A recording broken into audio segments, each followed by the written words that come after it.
नमस्कार शेतकरी बांधवांनो, स्वागत आहे तुमचं आपल्या यूट्यूब चॅनलमध्ये। तर शेतकरी बांधवांनो, या व्हिडिओमध्ये आपण दिनांक 17 जुलै, 18 जुलै, 19 जुलै, 20 जुलै, 21 जुलै आणि 22 जुलैचा संपूर्ण महाराष्ट्राचा सविस्तर असा हवामानाचा अंदाज या व्हिडिओमध्ये जाणून घेणार आहोत। चला तर मग कोणत्याही प्रकारचा उशीर न लावता व्हिडिओला सुरुवात करूयात। तर मित्रांनो, सुरू करूयात विदर्भापासून। 17 तारखेला जर आपण पाहिलं तर जवळपास अर्ध्या विदर्भामध्ये आपल्याला पावसाची शक्यता वर्तवण्यात येत आहे। नागपूर, चंद्रपूर, गोंदिया, गडचिरोली, अमरावती, अकोल्याच्या आणि वर्ध्याच्या काही भागामध्ये आपल्याला जोरदार स्वरूपाचा पाऊस 17 जुलैला पाहायला मिळू शकतो। त्यानंतर जर आपण पाहिलं मराठवाड्यामध्ये तर मराठवाड्यातील नांदेड, परभणी, हिंगोली, त्याचबरोबर लातूर, धाराशिव, छत्रपती संभाजीनगर या भागामध्ये आपल्याला तुरळक ठिकाणी हलका ते मध्यम स्वरूपाचा पाऊस पाहायला मिळू शकतो। त्यानंतर जर आपण पाहिलं पश्चिम महाराष्ट्रामध्ये तर मित्रांनो, पश्चिम महाराष्ट्रामध्ये सांगली, सातारा, सोलापूर, कोल्हापूर या भागामध्ये आपल्याला जोरदार स्वरूपाच्या पावसाची शक्यता 17 जुलै रोजी पाहायला मिळत आहे। मित्रांनो, कोकणच्या भागामध्ये आपल्याला ढगाळ वातावरणासह हलका ते मध्यम स्वरूपाचा पाऊस 17 तारखेला पाहायला मिळणार आहे। त्यानंतर जर आपण पाहिलं 18 तारखेला तर मित्रांनो, 18 तारखेला आपल्याला महाराष्ट्रामध्ये फक्त काही जिल्ह्यांमध्येच पावसाची शक्यता आहे, जसे की चंद्रपूर, सोलापूर या भागामध्ये आपल्याला पाऊस पाहायला मिळत आहे। इतरत्र महाराष्ट्रामध्ये तुरळक ठिकाणी हलक्या ते मध्यम स्वरूपाच्या पावसाची शक्यता आहे, कुठेही मोठ्या स्वरूपाचा पाऊस होणार नाही।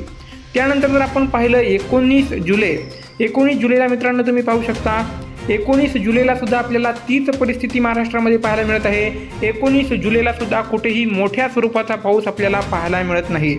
फक्त जर आपण पाहिलं इकडं रत्नागिरी, सिंधुदुर्ग, सातारा, सोलापूर या भागामध्ये आपल्याला हलका ते मध्यम स्वरूपाचा पाऊस पाहायला मिळणार आहे।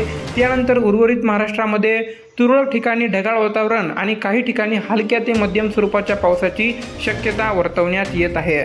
इतरत्र महाराष्ट्रामध्ये, मध्य महाराष्ट्रामध्ये आपल्याला कुठेही पाऊस पाहायला मिळत नाही। त्यानंतर जर मित्रांनो आपण पाहिलं 20 तारखेला आपल्याला महाराष्ट्रामध्ये काही भागामध्ये हलका तर मध्यम स्वरूपाचा पाऊस पाहायला मिळू शकतो। इकडे तुम्ही पाहू शकता नाशिक, पालघर, धुळे, नंदुरबार या साईडला ढगाळ वातावरणासह हलक्या ते मध्यम स्वरूपाच्या पावसाची शक्यता आहे। त्यानंतर संपूर्ण कोकण विभागामध्ये आपल्याला ढगाळ वातावरणासह तुरळक ठिकाणी दिवसभर पाऊस आपल्याला पाहायला मिळू शकतो। सातारा, सांगली, सोलापूर, कोल्हापूर, अकलूज, पुणे या भागामध्ये आपल्याला ढगाळ वातावरणासह हलका ते मध्यम स्वरूपाचा पाऊस पाहायला मिळणार आहे।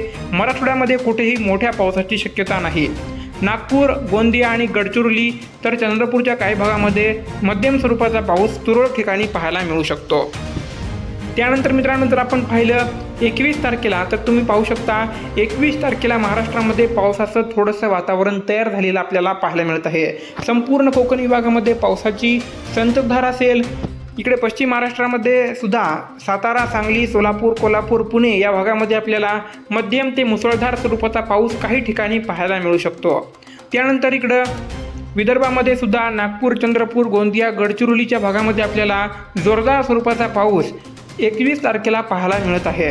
मराठवाड्यामध्ये पाहिलं तर छत्रपती संभाजीनगर, बीड या भागामध्ये आणि लातूरच्या काही भागामध्ये आपल्याला पाऊस पाहायला मिळत आहे। त्याचबरोबर इकडे नगरला सुद्धा काही ठिकाणी हलका ते मध्यम स्वरूपाचा पाऊस पाहायला मिळू शकतो। त्यानंतर मित्रांनो आपण पाहिलं 22 तारखेला तर 22 तारखेला सुद्धा तीच परिस्थिती आपल्याला पाहायला मिळत आहे। विदर्भ आणि मराठवाड्याचा काही भाग सोडला तर कुठेही मोठ्या पावसाची शक्यता नाही।